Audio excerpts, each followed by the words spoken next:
DPW Secretary Vince Dizon, pabor na maging bahagi ng Independent Commission sa investigation ng flood control project si Mayor Benji Magalong ng Baguio City. May detalye, Radyo Man Chanel Salazar Sian.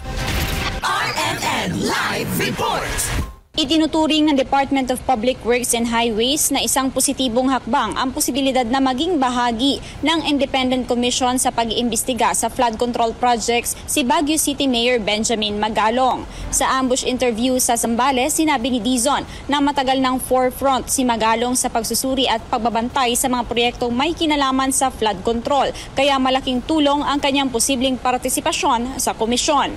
Kung ako po personally, ay napaka-welcome na development po niya kung totoo. Kasi po, at the forefront si Mayor Magalong, nito hindi lamang ngayon, kundi matagal na.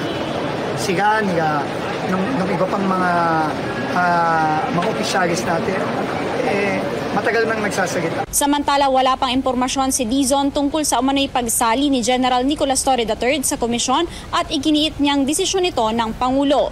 Ganito rin ang posisyon ng kalihim sa usapin kung sino ang dapat na mamuno sa komisyon dahil tanging si Pangulong Ferdinand Marcos Jr. lamang anya ang may kapangyarihang pumili.